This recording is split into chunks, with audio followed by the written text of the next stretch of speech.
আপনি? আর এভাবে এরকম অবলা প্রাণীকে কেন হত্যা করতে চাইছেন? আপনাকে তো দেখে মনে হচ্ছে নিশ্চয়ই কোনো ভালো পরিবারের কেউ।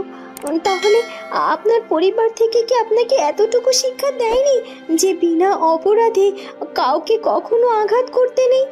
বেশ কিছুটা দিন হলো তুই আমার সাথে তন্ত্র সাধনা করছিস, আর আমি তোকে যতটুকু সাধনা দিয়েছি সব সাধনায় তুই পরিপূর্ণ করেছিস। তোর প্রথম ধাপের তন্ত্র সাধনা শিক্ষা সম্পূর্ণ হয়েছে সুমন। সত্যি সত্যি বলছেন আপনি?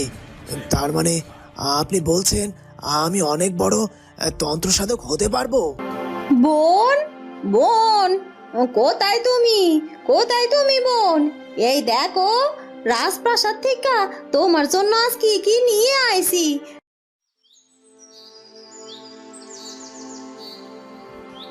মহারাজ, আপনি আর দেরি করবেন না। এক্ষুনি আপনি ওই ফুলকুমারীকে খুঁজে বের করার জন্য লোক পাঠিয়ে দিন। আমি আমি যে আমার কুমারের এই হেন অবস্থা আর সহ্য করতে পারছি না মহারাজ। হ্যাঁ রানী, তুমি ঠিকই বলেছ। আমি মনে মনে ঠিক এটাই ভাবছিলাম। সবকিছুর উপরে তো আমাদের রাজকুমার যেটাতে ভালো থাকে আমাদের সেটাই করতে হবে। আর তাছাড়া রাজকুমারের যদি কিছু হয়ে যায় তাহলে আমরা দুজনে কি নিয়ে বাঁচবো? হ্যাঁ মহারাজ, তাই আমি চিন্তা করেছি রাজকুমার যদি ওই ফুলকুমারীকে নিয়েই সুখে থাকে তাহলে আপনি আর আমি দুজনেই ভালো থাকবো। তাহলে আপনি ফুলকুমারীকে খুঁজে বের করে আনার চেষ্টা করুন। সবই তো বুঝলাম রানী, কিন্তু যে জঙ্গলে ওই ফুলকুমারীকে ফেলে এসেছো ওই জঙ্গলে কি আদৌ ফুলকুমারীকে খুঁজে পাবো আমরা? ফুলকুমারী আদৌ বেঁচে আছে নাকি কোনো পশু পাখির পেটে গেছে সেটাই তো জানি না। জানি না মহারাজ, জানি না। আপনি যে করে হোক, যেখান থেকেই হোক, ওই ফুলকুমারীকে খুঁজে নিয়ে আসুন না। তুমি চিন্তা করো না রানী, আমি খুব তাড়াতাড়ি প্রহরীদেরকে পাঠাচ্ছি ফুলকুমারীকে খুঁজে বের করার জন্য। যেই কথা সেই কাজ। রাজামশাই প্রহরীদেরকে পাঠিয়ে দেয় ফুলকুমারীকে খুঁজতে যাওয়ার উদ্দেশ্যে।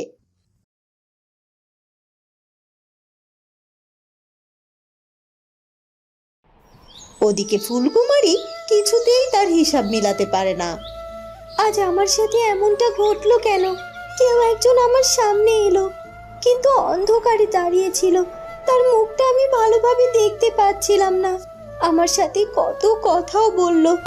সে আমাকে বলল তার দিকে এগিয়ে গেলেই নাকি আমি তাকে দেখতে পাবো। কিন্তু কই, আমি তো তার দিকে এগিয়ে গেলাম, আমি তো তাকে দেখতে পেলাম না। আর তাছাড়া তার কণ্ঠস্বরটা আমার এত চেনা চেনা কেন লাগছিল? আর আমার কেন জানি না মনে হচ্ছিল আমার খুব কাছের মানুষ সে, আমার খুব আপনজন আমার কাছে এসেছে। কিন্তু কে কে ছিল সে? কে হতে পারে? আমি কেন কেন কিচ্ছুটি মনে করতে পারছি না। আমার কেন জানি না বারবার মনে হচ্ছে আমার জীবনে অনেক কিছু ঘটে গেছে, কিন্তু সেসব ঘটনার কোনো কিছুই আমি মনে করতে পারছি না। কিন্তু এমনটা কেন হচ্ছে? আমি কেন কেন এই সব কিছু ভুলে গেলাম? হে বিধাতা, তুমি আমাকে সব কিছু মনে করিয়ে দাও বিধাতা। আমি যে আর পারছি না এই সব কিছু সহ্য করতে। ওই মেয়েটি আমার রাতের ঘুম কেড়ে নিয়েছে। আমি কিছুতেই মেয়েটিকে ছাড়া কিছুই ভাবতে পারছি না। রাজ্যের কাজেও মন দিতে পারছি না। যখন যাই করতে যাচ্ছি না কেন বারবার ওই মেয়েটির মুখখানা আমার চোখের সামনে ভেসে উঠছে। কিন্তু কে কে ওই মেয়েটির ঠিকানাই বা কোথায় কিছুই তো জানি না। আমি এমনকি মেয়েটির নামও জানি না যে ওকে খুঁজে বের করব।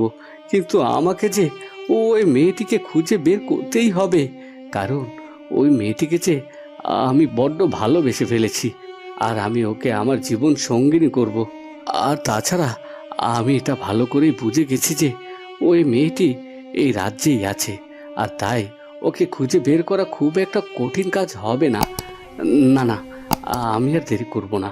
আমি আজকে থেকেই ওই মেয়েটিকে খুঁজে বের করার চেষ্টা করব, আর আমার বিশ্বাস ওকে আমি ঠিক খুঁজে পেয়ে যাব।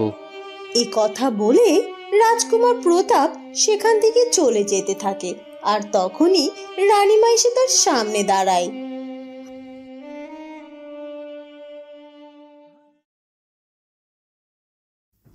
প্রতাপ, প্রতাপ, তুমি এখন এ সময় কোথায় যাচ্ছ? একটু আগেই তো প্রাসাদে ফিরলে, আবার বের হচ্ছ মনে হচ্ছে। মা, মাগো, আমি যে ওই মেয়েটিকে খুঁজতে যাচ্ছি মা। রাজকুমার, ওই মেয়েটি মানে? তুমি কোন মেয়ের কথা বলছো বাবা? মা, তোমাকে বলেছিলাম না একটি মেয়ের কথা, স্বীকার করতে গিয়ে দেখা হয়েছিল। জানো মা, ওই মেয়েটাকে না আমার বড্ড ভালো লেগেছে। আর ভালো লেগেছে বললে ভুল হবে, ওকে আমি ভালোবেসে ফেলেছি। আর আমি চাই ওই মেয়েকে বিবাহ করতে মা। কি বললি কি বাবা? তুই বিবাহ করবি? সত্যি বলছিস তুই বাবা? ওই মেয়েটাকে তুই বিবাহ করবি? আমি খুব খুশি হয়েছি বাবা, অবশেষে তুই তোর মনের মতো কাউকে খুঁজে পেয়েছিস। বল বাবা বল, মেয়েটি কোথায় থাকে, কি তার পরিচয়? আমি নিজে গিয়ে সেই মেয়েটির সাথে কথা বলবো। মা, সে মেয়েটি কোথায় থাকে আর কি বা তার নাম আমি কিছুই জানি না মা। তবে আমি সেই মেয়েটির খোঁজ করার জন্য এখন বের হচ্ছি। আর আমার বিশ্বাস আমি ঠিক সেই মেয়েটিকে খুঁজে পাবো মা।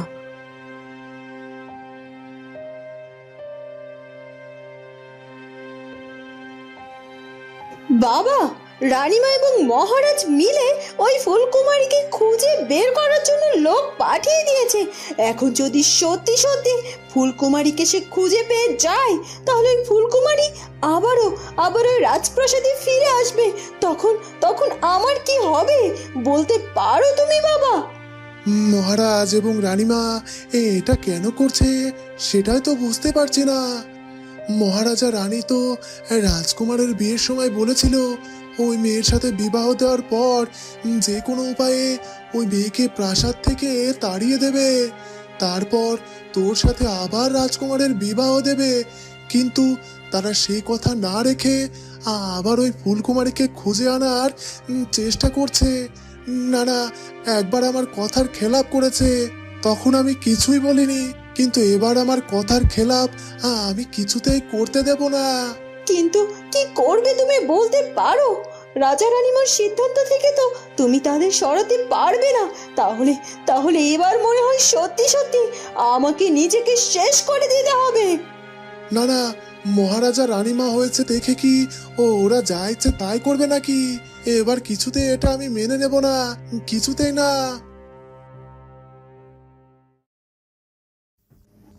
ওদিকে রাজা মশাইয়ের প্রহরীরা ফুলকুমারীকে অনেক জায়গায় খুঁজতে থাকে, কিন্তু কোথাও তারা ফুলকুমারীকে খুঁজে পায় না।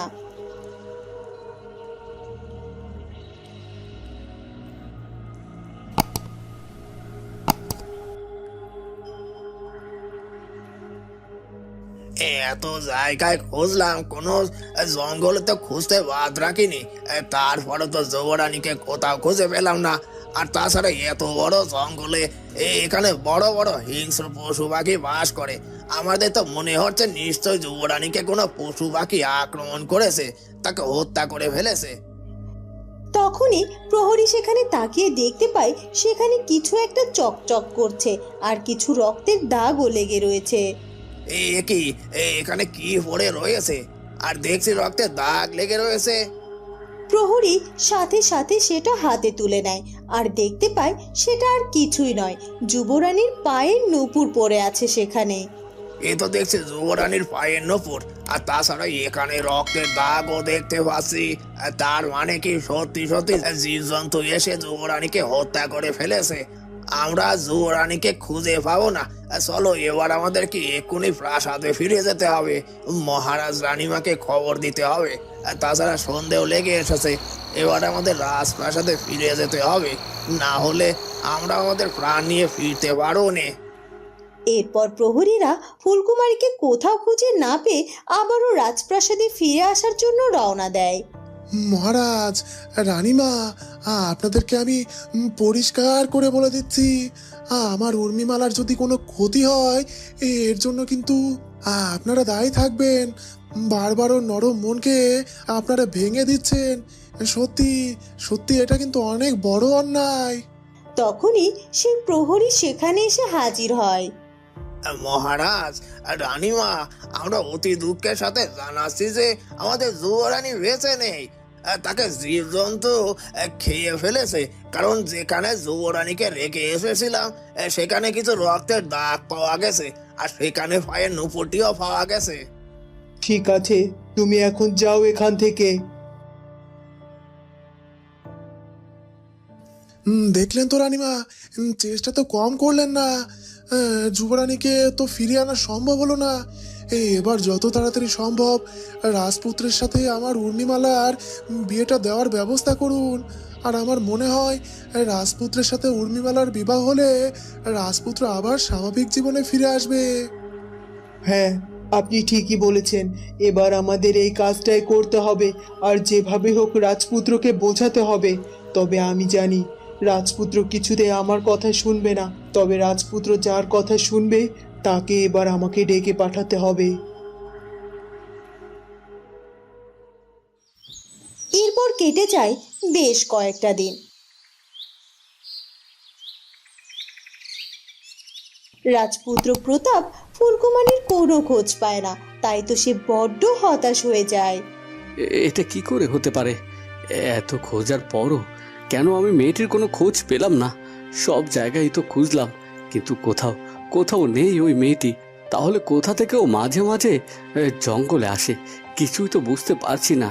তাহলে কি ওই মেয়েটাকে আমি খুঁজে পাবো না? তখনই রানীমা রাজকুমার প্রতাপের কাছে আসে। বাবা প্রতাপ, তুমি এখানে? আর আমি তোমাকে কত জায়গায় খুঁজে চলেছি। শোনো, রূপনগর রাজ্যে যেতে হবে তোমাকে এক্ষুনি। রূপনগর রাজ্য থেকে খবর এসেছে তোমার বন্ধু চন্দ্রকুমারের শরীরটা নাকি ভালো নেই। তোমাকে একটু তার সাথে গিয়ে দেখা করে আসতে হবে। সে নাকি মানসিকভাবে খুব বিপর্যস্ত। কি বলছো কি মা? আমার বন্ধু মানসিকভাবে ভেঙে পড়েছে? কিন্তু কেন? কি হয়েছে? এই তো কিছুদিন আগে সে তার নিজের পছন্দের এক মেয়েকে বিবাহ করলো। তার তো এখন অনেক সুখে থাকার কথা। তাহলে হঠাৎ কি হলো এমন? সেসবের কিছু তো আমি জানি না, তবে আমার মনে হয় তুমি ওখানে গেলেই সবটা জানতে পারবে বাবা। হ্যাঁ মা, আমি আজই রওনা দেব আমার বন্ধুর কাছে যাওয়ার জন্য। আমার বন্ধুর যদি কিছু হয়ে যায় তাহলে আমার যে বড্ড কষ্ট হবে, কারণ সে যে আমার একমাত্র প্রিয় বন্ধু। এরপর রাজকুমার প্রতাপ আর একটু দেরি না করে রূপনগর রাজ্যের উদ্দেশ্যে রওনা দেয়। আর খুব তাড়াতাড়ি সে রূপনগর রাজ্যের রাজপ্রাসাদে এসে হাজির হয়। রাজকুমার চন্দ্রকুমার রাজপুত্র প্রতাপকে দেখে ভীষণ খুশি হয়।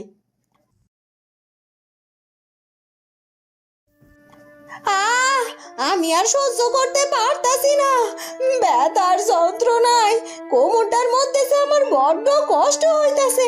আমি আর সহ্য করতে পারতাছি না। ও আর পারতাছি না গো, আর পারতাছি না। তোমারে কত করে কইলাম একটু দেখে শুনে চলবা, তুমি আমার কোনো কথাই শোনো না। এমন ছটফট করে চললে তো আস আর খাবাই। তাই তো এখন তোমার কোমরটা পর্যন্ত ভাঙে গেছে। এখন কি করবা তুমি? আমি জানি না কি করবো। আমি এখন চিন্তায় আছি রাজপ্রাসাদে যাওয়া নিয়ে। রাজপ্রাসাদের এই কাজটা কইরাই তো আমাদের সংসারখানা চলে। সেই কাজটাই যদি চইলা যায় তাহলে কি করবো? আর এদিকে কোমরের ব্যথার যন্ত্রণায় ছটফট করতাছি। কাল থেকে রাজপ্রাসাদে কে ফুল নিয়ে যাইবো কত? তুমি এত চিন্তা কেন করছো দিদি? এই যে আমি তো রয়েছি। যতদিন না তোমার কোমরটা ভালো হচ্ছে ততদিন আমি নিজে যাব রাজপ্রাসাদে ফুল দিয়ে। তুমি একদম চিন্তা করো না। সত্যি সত্যি কইতাছো বোন? তুমি রাজপ্রাসাদে যাইবা ফুল নিয়া? কিন্তু তোমার যে বড্ড কষ্ট হয়ে যাইব। সকাল সকাল ফুল নিয়ে রাজপ্রাসাদে দিয়ে আসতে হইব, রাজকুমারের ঘর সাজাইতে হইব। এসব কি তুমি পারবা? তুমি চিন্তা করো না তো দিদি, আমি সব কিছু পারবো। তুমি শুধু শুধু এখানে শুয়ে থাকো আর সুস্থ হও, আর আমি কাল সকাল সকাল রাজপ্রাসাদে ফুল নিয়ে যাব। তুমি আমার চিন্তাটা কমায় দিলা বোন, কিন্তু এখন আমার এই কোমর ব্যথার আমি কি করব সেটাই তো বুঝতে পারতাছি না। আহা, খুব ব্যথা করতাছে। তুমি চিন্তা কইরো না, তুমি একটু অপেক্ষা করো। আমি কবিরাজকে খবর দিছি, খুব তাড়াতাড়ি কবিরাজ আইসা তোমায় চিকিৎসা শুরু করব। আর দেখ বা খুব তাড়াতাড়ি তোমার ব্যথাও কইমা যাইব। প্রতাপ, তুমি এসেছো? কতদিন আগে তোমার সাথে দেখা হয়েছে, আর আবার এতদিন পরে বুঝি তোমার এই বন্ধুটির কথা মনে পড়লো? কি আর বলবো বলো তো বন্ধু, তোমার তো পিতামশাই আছে, তিনি তোমার রাজ্যের সব দায়িত্ব সামলায়, কিন্তু আমার পিতামশাই তো নেই, যার কারণে রাজ্যের সব দায়িত্ব আমাকে সামলাতে হয়। এই জন্য সব সময় করে উঠতে পারি না। ও অনেক ভেবেছি তোমার সাথে দেখা করতে আসব, কিন্তু আশাই হলো না। এমনকি তোমার বিয়েতেও পর্যন্ত আমি আসতে পারলাম না। তবে রাজকুমার, শুনলাম তুমি নাকি মানসিকভাবে খুব ভেঙে পড়েছো। কি হয়েছে কি? নতুন নতুন বিয়ে করেছো, এখন তো হাসি খুশি থাকবে, তাই না? রাজকুমার কোনো কথা না বলে চোখের জল ফেলতে থাকে। কি চন্দ্র, তুমি এভাবে কাঁদছো কেন? তোমার এই বন্ধুটাকে তুমি সবকিছু খুলে বলো। এরপর রাজকুমার প্রতাপকে তার জীবনের সব কথা খুলে বলে। প্রতাপ, তবে তো শুনলে, তবে আমার কেন জানি মনে হয় যা বলেছে ফুলকুমারী ভুল বলেছে। ও কখনো আমাকে ঠকাতে পারে না, সে আমাকে ছাড়া অন্য কারোর হাত ধরে চলে যেতে পারে না, এটা আমি বিশ্বাস করি না। কিন্তু তুমি তো বললে তোমার ফুলকুমারীকে অনেক খুঁজেছো কিন্তু পাওনি। তাহলে সে যদি নিজে থেকে লুকিয়ে না থাকতো, তাহলে তাকে তো তুমি খুঁজে পেয়ে যেতে। যাই হোক, তুমি আর এসব নিয়ে ভেবো না। আমরা দুজনে মিলে তোমার ফুলকুমারীকে খুঁজে বের করব। বিধাতা চাইলে তুমি অবশ্যই তাকে খুঁজে পেয়ে যাবে। তোমার কথাই যেন সত্যি হয়। তবে প্রতাপ, তুমি এখনো কেন বিয়ে করছো না? তুমি কি এখনো তোমার মনের মতো কাউকে খুঁজে পাওনি? পেয়েছি বন্ধু, পেয়েছি। আমি আমার মনের মতো মানুষকে খুঁজে পেয়েছি, কিন্তু কোথায় তার বাড়ি, কী বা তার নাম, এসব কিছুই আমি জানি না। জানো বন্ধু, আমি যে মেয়েটির কথা বলেছি, সে মেয়েটিকে দেখে আমি বড্ড মুগ্ধ হয়েছি। তার মুখের দিকে তাকালেই যেন আর চোখ ফিরিয়ে নেওয়া যায় না।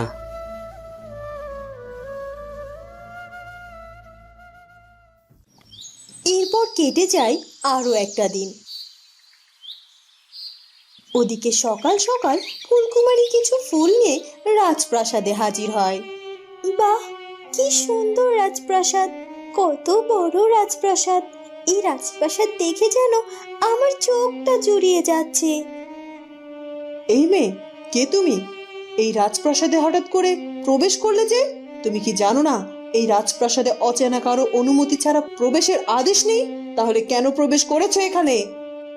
তখনই ফুলকুমারী তার দিকে ঘুরে তাকায়। ইনি কে?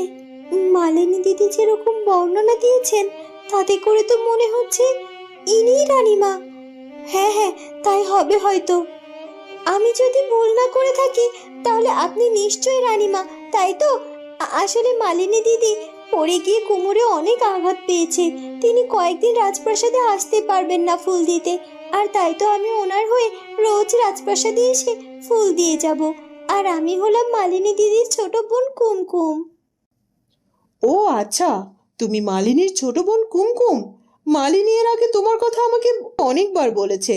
ভালো হয়েছে তুমি এসেছো। তাহলে আর দেরি না করে যাও, রাজকুমারের কক্ষে ফুল সাজিয়ে দিয়ে এসো, কেমন? আগে রানীমা, তাই হবে।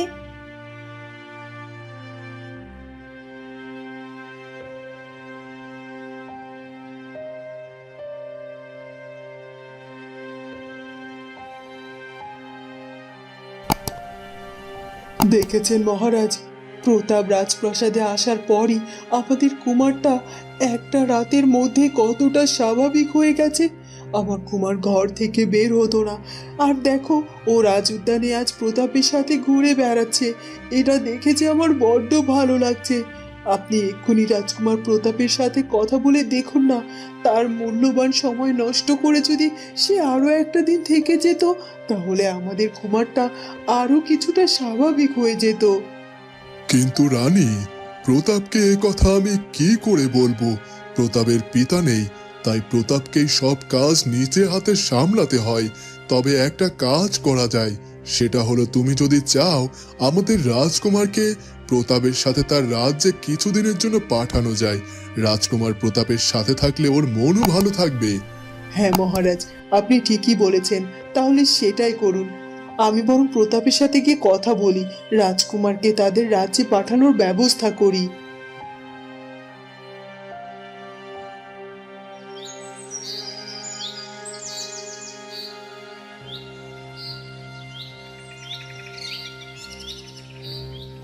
কি হলো কি বন্ধু, তুমি এখন এখানে দাঁড়িয়ে আছো?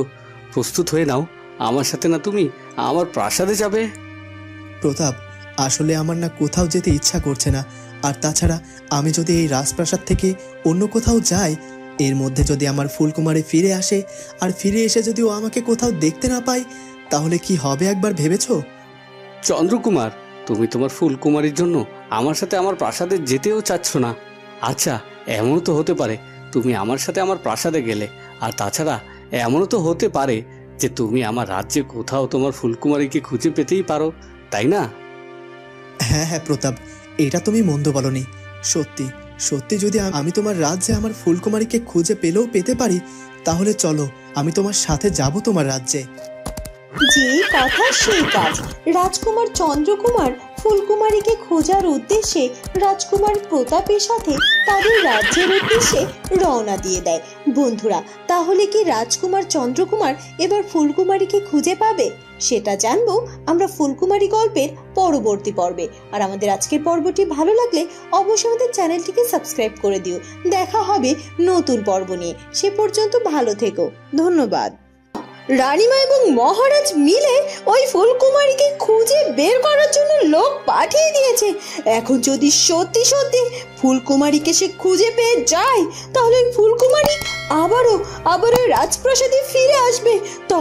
তখন আমার কি হবে বলতে পারো তুমি বাবা? তখনই প্রহরী সেখানে তাকিয়ে দেখতে পায় সেখানে কিছু একটা চকচক করছে, আর কিছু রক্তের দাগও লেগে রয়েছে। কি এখানে কি পড়ে রয়েছে? আর দেখছি রক্তের দাগ লেগে রয়েছে। প্রহরী সাথে সাথে সেটা হাতে তুলে নেয়, আর দেখতে পায় সেটা আর কিছুই নয়, যুবরানীর পায়ের নূপুর পড়ে আছে সেখানে। এ তো দেখছি যুবরানীর পায়ের নূপুর, আর তাছাড়া এখানে রক্তের দাগও দেখতে পাচ্ছি। তার মানে কি সত্যি সত্যি জীবজন্তু এসে যুবরানীকে হত্যা করে ফেলেছে?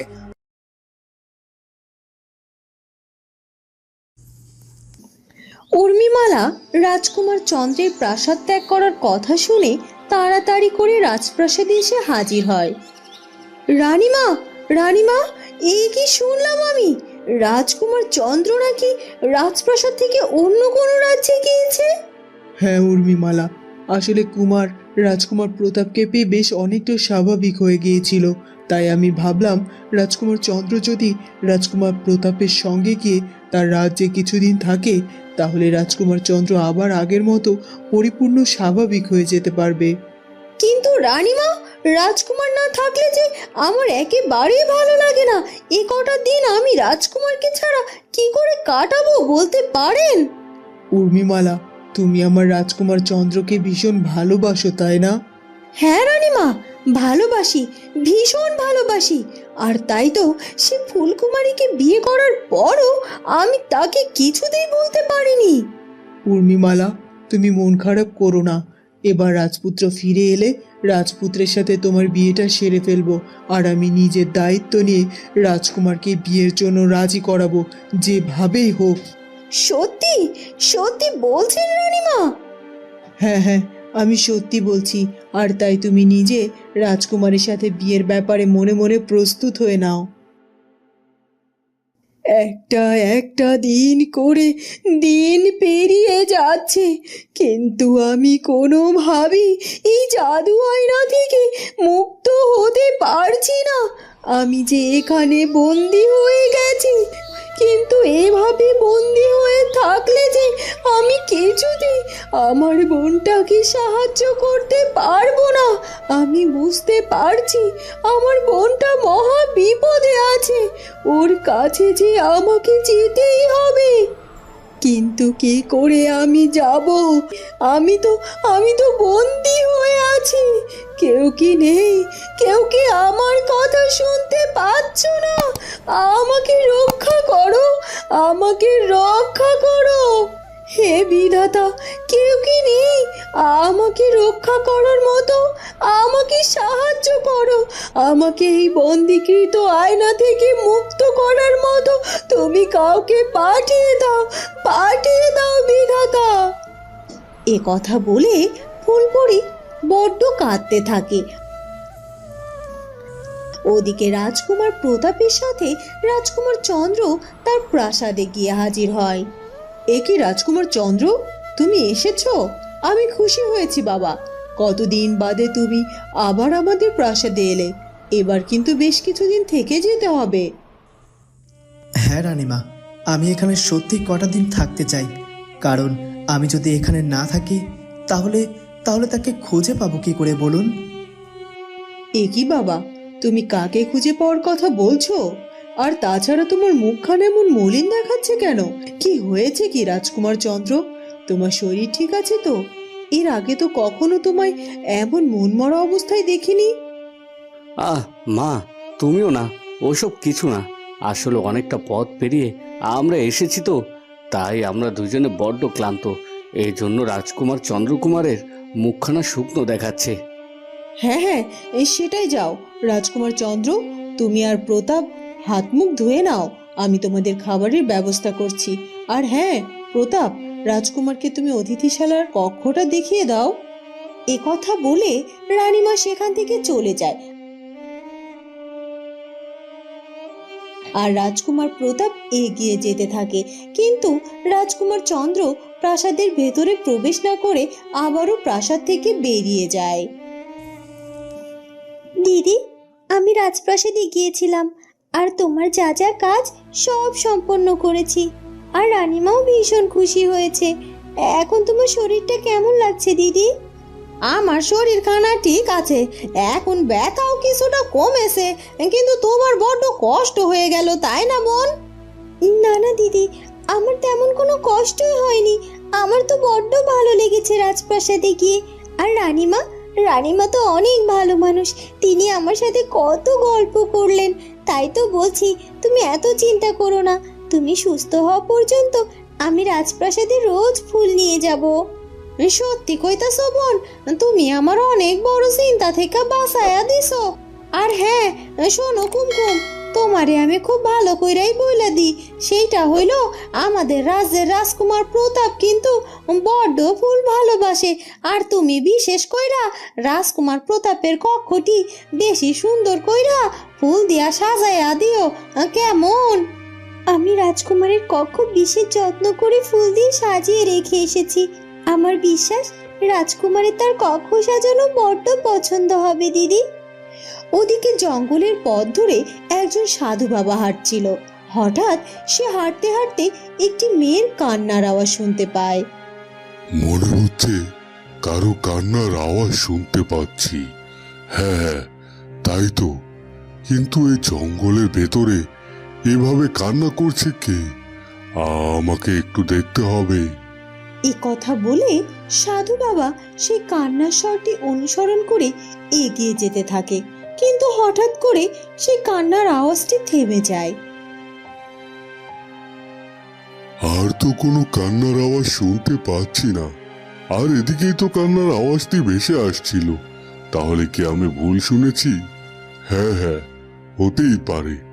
যাই হোক, আমি আর দেরি করব না, আমি বরং আমার গন্তব্যের দিকে রওনা দেই। এই কথা বলে সাধুটি আবার চলতে থাকে, কিন্তু আবারও সে সেই কান্নার আওয়াজটি শুনতে পায়। এই তো আমি আবার সেই কান্নার আওয়াজটি শুনতে পাচ্ছি। না না, তার মানে এটা আমার মনের ভুল নয়। আমাকে এক্ষুনি এগিয়ে গিয়ে দেখতে হবে কে কে এভাবে অসহায়ের মতো কাঁদছে। আমার তো মনে হচ্ছে নিশ্চয়ই কেউ কোনো বিপদে পড়েছে। এই কথা বলে সাধু বাবা আর একটু দেরি না করে সে কান্নার সুর অনুসরণ করে এগিয়ে যায়। আর সে যেতে যেতে একটি কক্ষের মধ্যে গিয়ে পৌঁছায়। আর সেখানে গিয়ে দেখতে পায় সেখানে একটি আয়নার মধ্যে একটি পরীকে বন্দি করে রাখা হয়েছে। পরীটি সাধু বাবাকে দেখে বেশ ভরসা পায়। ওদিকে রাজকুমার প্রতাপ রাজকুমার চন্দ্রকে কোথাও দেখতে না পেয়ে অবাক হয়ে যায়। এ কি রাজকুমার, রাজকুমার চন্দ্রকুমার, কোথায় গেলে তুমি? চন্দ্রকুমার, চন্দ্রকুমার, চন্দ্রকুমার, এ কি রাজকুমার চন্দ্র আবার কোথায় গেল? ওকে তো বললাম আমার সাথে আসতে, কিন্তু আমার সাথে না এসে কোথায় গেল সে? সে আবার তার ফুলকুমারীকে খুঁজতে বেরিয়ে পড়লো না তো? হ্যাঁ হ্যাঁ, সেটা যেতেই পারে। তার যে অবস্থা, তাতে করে তো সে ফুলকুমারীর জন্য বড্ড উন্মাদ হয়ে রয়েছে। দেখি সে আবার কোন দিকে গেল। এ কথা বলে রাজকুমার প্রতাপ রাজকুমার চন্দ্রকে সব জায়গায় খোঁজে, কিন্তু রাজপ্রাসাদের কোথাও রাজকুমার চন্দ্রকে সে খুঁজে পায় না। রাজকুমার চন্দ্রকুমার যেহেতু রাজপ্রাসাদের কোথাও নেই, তাহলে আমার অনুমানই ঠিক। সে নিশ্চয়ই তার ফুলকুমারীকে খুঁজতে বেরিয়ে পড়েছে। এমনিতে সে মানসিকভাবে বিপর্যস্ত, আর তাই আমার মনে হয় আমাকে তার পাশে গিয়ে দাঁড়ানো উচিত। আমাকে চন্দ্রকুমারের কাছে যেতেই হবে। ওদিকে রাজকুমার চন্দ্রকুমার ফুলকুমারীকে খুঁজতে থাকে। সে জঙ্গলে জঙ্গলে ফুলকুমারীকে খুঁজেও কোথাও পায় না। এ কি, এই রাজ্যের প্রতিটা জঙ্গল খুঁজে দেখলাম, কিন্তু কোথাও তো আমার ফুলকুমারীর দেখা নেই মনে হয়। এবার আমাকে এই রাজ্যের লোকালয়ে গিয়ে আমাকে ফুলকুমারীর খোঁজ করতে হবে। লাগলে এই রাজ্যের প্রতিটা ঘরে ঘরে গিয়ে আমি আমার ফুলকুমারীকে খুঁজবো। আমার কেন জানি মনে হচ্ছে হয়তোবা আমার ফুলকুমারীকে আমি এই রাজ্যেই খুঁজে পেয়ে যাব। এ কথা বলে রাজকুমার লোকালয়ের দিকে এগিয়ে যেতে থাকে, আর কিছুটা দূর এগিয়ে গিয়ে দেখতে পায় যে জঙ্গলের মধ্যে একটা কুটির। রাজকুমার আর একটু দেরি না করে সেই কুটিরে গিয়ে হাজির হয়। এই বাড়িটিতে গিয়ে আমি আমার ফুলকুমারীকে খোঁজা শুরু করব। আমার মনে হয় আমি নিশ্চয়ই আমার ফুলকুমারীকে এখানে কোথাও খুঁজে পাবো। কেউ কি আছেন? কেউ কি আছেন? আমার কথা কি শুনতে পাচ্ছেন? দিদি, মনে হচ্ছে বাইরে কেউ একজন এসে ডাকাডাকি করছে। হয়, তাই তো, কিন্তু এই সময় আবার কে আইলো? দিদি, তুমি এখানে বিশ্রাম করো, আমি দেখছি বাইরে কে এলো। তুমি যাইও না, আমি গিয়ে দেখি কে না কে আইছে। তার সামনে এখন তোমাকে যেতে হইব না। এ কথা বলে মালিনীর স্বামী বাইরে বেরিয়ে আসে। এ কি, কেডা আপনি? দেখে তো মনে হয় কোন রাজ্যের রাজকুমার। আমার এই কুটিরে কেন আইছেন? কি সাহায্য করতে পারি আমি আপনাকে? আমাকে ক্ষমা করবেন, আমি একটি বিশেষ কারণে আপনার কাছে এসেছি। আসলে এখানে একজনকে আমি খুঁজতে এসেছি। আপনি একজনকে খুঁজতে আইছেন, তাও আবার আমার বাড়িতে? তা কাকে খুঁজতে আইছেন? আসলে আমি আমার স্ত্রীকে খুঁজতে এসেছি। আমার স্ত্রী না আমার কাছ থেকে হারিয়ে গেছে, ওকে আমি কোথাও খুঁজে পাচ্ছি না। আচ্ছা, আপনার বাড়িতে কি এমন কোনো অচেনা কেউ এসেছে? বলুন না, সে দেখতে কি খুব সুন্দরী, মায়াবী, আর তার নাম কি ফুলকুমারী? আপনার বাড়িতে কি ফুলকুমারী নামে কেউ এসেছিল? তখনই রাজকুমার প্রতাপ সেখানে এসে হাজির হয়। চন্দ্রকুমার, তুমি এখানে চলে এসেছো তোমার ফুলকুমারীকে খুঁজতে, কিন্তু এখানে তোমার ফুলকুমারী কি করে আসবে? এটা তো মালিনী দিদির বাড়ি, আর তাছাড়া এভাবে তুমি তোমার ফুলকুমারীকে খুঁজে পাবে না।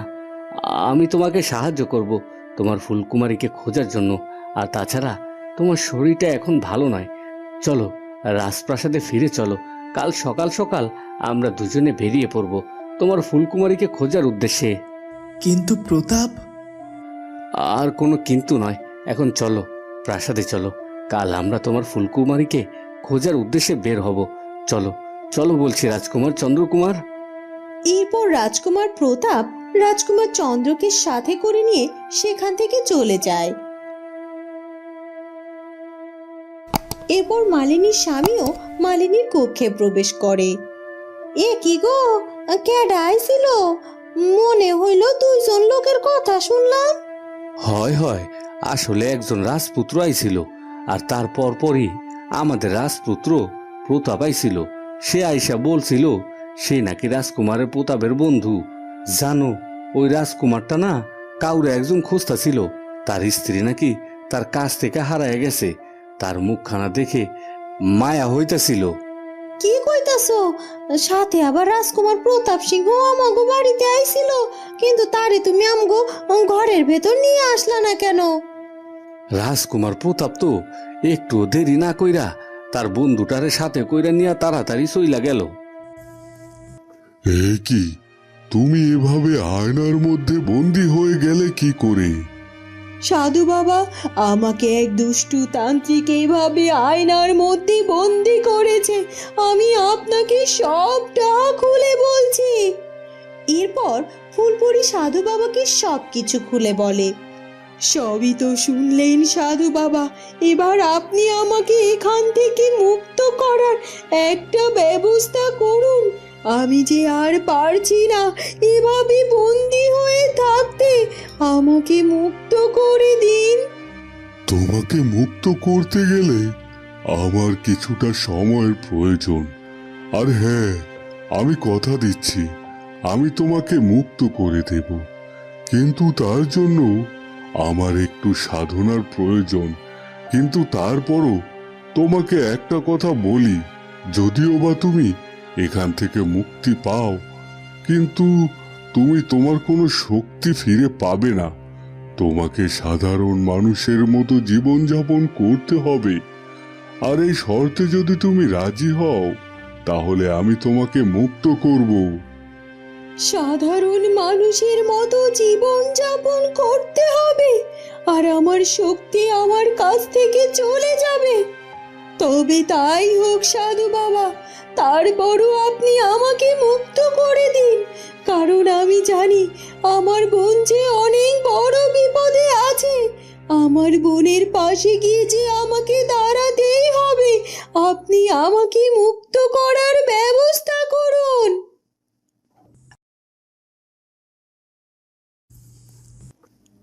আমার মনটার মধ্যে ছটফট করছে। আসলে রাজকুমারের সাথে আমার বিয়েটা নির্বিঘ্নে হবে তো? রানীমা যতই বলুক না কেন ওই ফুলকুমারী বেঁচে নেই, কিন্তু আমার মনটার মধ্যে কেমন যেন সন্দেহ হচ্ছে। ওই প্রহরীরা তো ওই ফুলকুমারীর নূপুর উদ্ধার করে নিয়ে এসেছে, আর ওখানে নাকি ফুলকুমারীর শরীরের রক্তের দাগও দেখতে পেয়েছে তারা।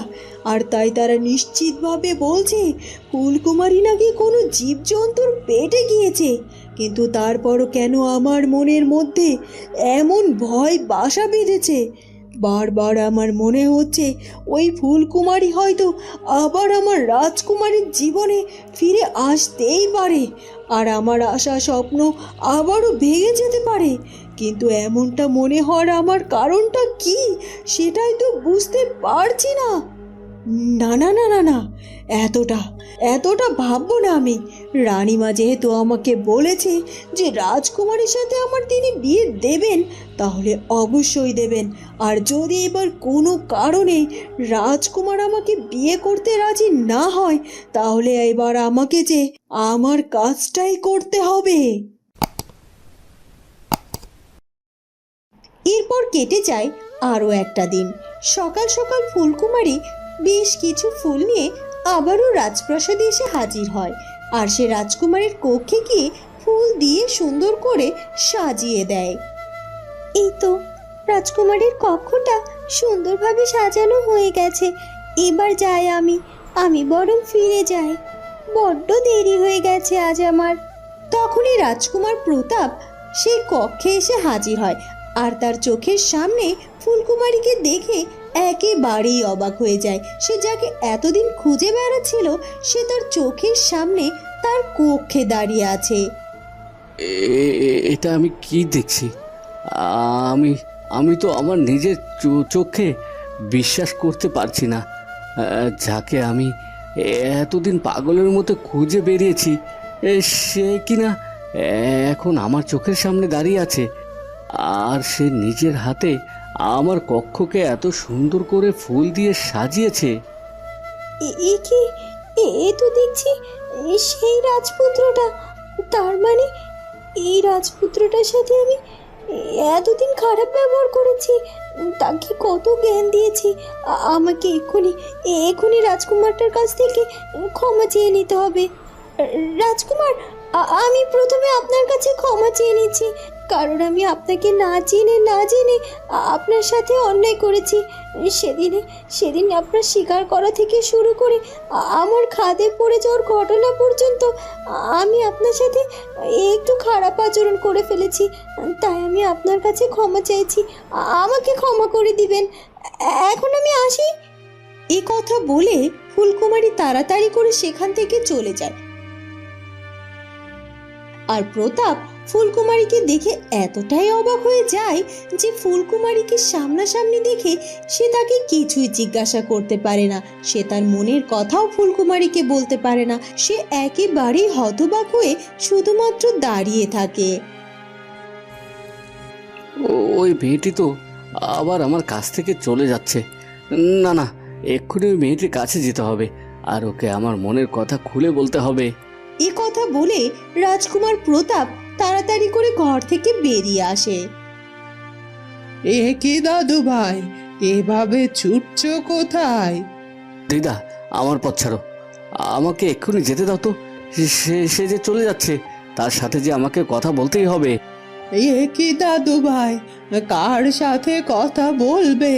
আর কেই বা চলে যাচ্ছে, আমাকে কি বলা যায় না?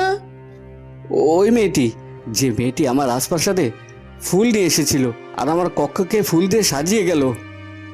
কিন্তু দাদু ভাই, ওই মেয়েটি তো চলে গেছে। আর তাছাড়া আমি এটা বুঝলাম না, আমার যে দাদু ভাই মেয়েদের কথা শুনলেই রেগে যেত, সে কিনা আজকে একটি মেয়ের ব্যাপারে এতটা উৎসাহিত। দিদা, ও দিদা, ওই মেয়েটি কে বলো তো? ওই মেয়েটি কে? ওই মেয়েটি হলো মালিনীর ছোট বোন কুমকুম। আসলে মালিনীর শরীরটা বড্ড খারাপ। এ কদিন সে রাজপ্রাসাদে ফুল দিতে আসতে পারে না, আর এই মেয়েটি এসে রোজ ফুল দিয়ে যায়। কি বলছো কি? ওই মেয়েটি মালিনী দিদির ছোট বোন? আর এই মেয়েটাকে আমি এত জায়গায় খুঁজেছি। তুমি জানো দিদা, মেয়েটিকে না আমার বড্ড পছন্দ হয়েছে। আমি চাই ও আমার জীবন সঙ্গিনী হোক। ও আচ্ছা, তাহলে এই ব্যাপার। তবে রাজকুমার, তোমার পছন্দ আছে বলতে হবে। মেয়েটি দেখতে ভারী মিষ্টি। তোমার মাকে বলে খুব তাড়াতাড়ি তাহলে দেখি মালিনীর বাড়িতে বিয়ের প্রস্তাব পাঠাতে হচ্ছে।